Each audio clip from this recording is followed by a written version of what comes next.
And just let me say personally, thank you for this place and this company. So I ran from Los Angeles, California to New York City in 1971, miserable, 50 miles a day for 71 days, and then it soon go away. And so I came here to see her, and she showed me the machines, and nothing wrong with me. That's how we all, just get up on it, and I get up on it. And I don't think I'd be here today if it wasn't for that, because it finds things that you don't find. And we live in a culture where you pay no attention to it until something happens. Then you go in and get all these tests, and one test overlap the other, and then they give you a pill. They never tell you to take exercise, just give you a pill. But somewhere we hooked up, and I came here. And I got up off the machine, off the table. Man, what happened? I went to sleep, and I woke up, and my whole body changed. So I kept, and then all of a sudden something like, and like the cap broke, and everything that shouldn't be in there is not in there. And so I told everybody about it. And that's her genius. She stays up with the technology. Just not technology they're throwing, but what goes here, what balances this out, if I can get this straight in the machine.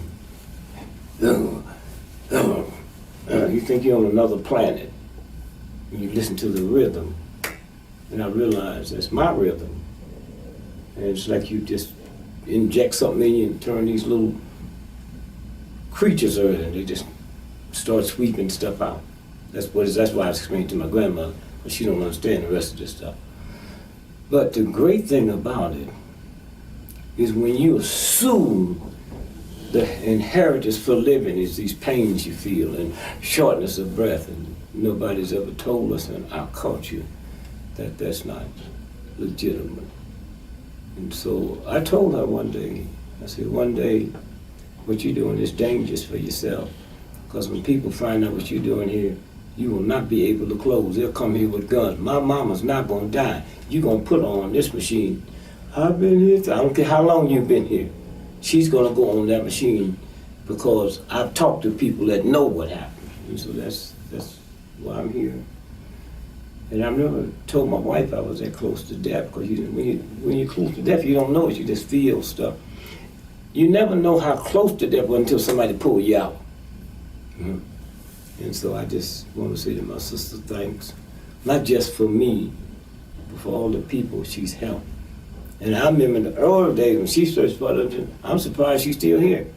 Did anybody want to hear nothing? If the doctor, if Cedar Sinai didn't tell me about it, okay? If Time Magazine didn't tell me about it, and she just stayed and stayed and stayed and stayed. And just thanks. Just thanks, that's all I can say. It's almost like when I think about what happened to me here, it's almost like, where'd she come from? Did she come from another planet? I mean, one, she's not there, then she's there, and then she becomes a part of my life. And so, what her happiness and her joy, she's that way because she knows what she's doing.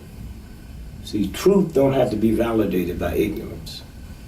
Truth validates itself. And to walk in here and see everything's pumping on full. Everything's pumping on full. I thought I was at a Hollywood set. I've never seen nothing like this here. The machines look like they're from another planet, everything, da-da-da, and boom, boom, boom, boom. And everybody get up happy and smiling. And all I can say is say thanks. It's a culture change. If you wasn't brought up with it.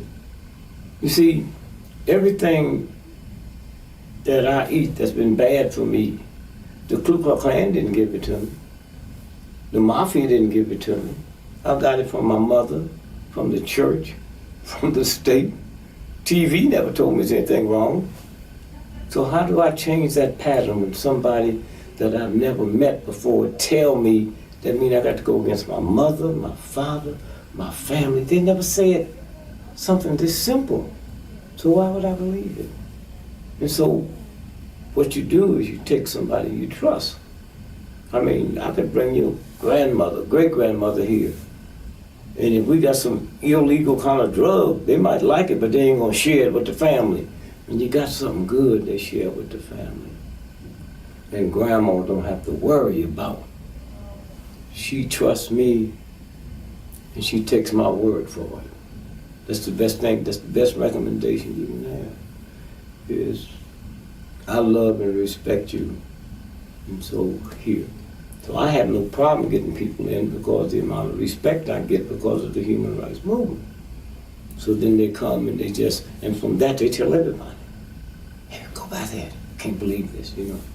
And so it is, the most difficult thing is the question you just says, how do you convince them, folks, that comes from a different culture? Well, I explained it to you.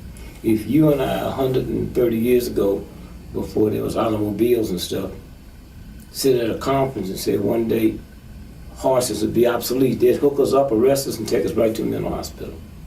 You know, for thousands of years, the only thing we've known was horsepower. You're gonna sit here and tell who you think, I get angry at you. How you gonna tell me that one day horses will be obsolete? Yeah, that's where we are. And so I'm gonna really put some concentration, but you caught me off guard on that one.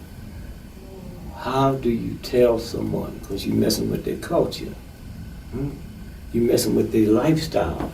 You mean something this simple? My mother didn't know this, my grandmother, and I look at all the people who have died, and now you tell me something this easy and this simple? And then one day I tried, and then I feel it. And then the people in my tribe, in that little circle, see it. And they say, let me go.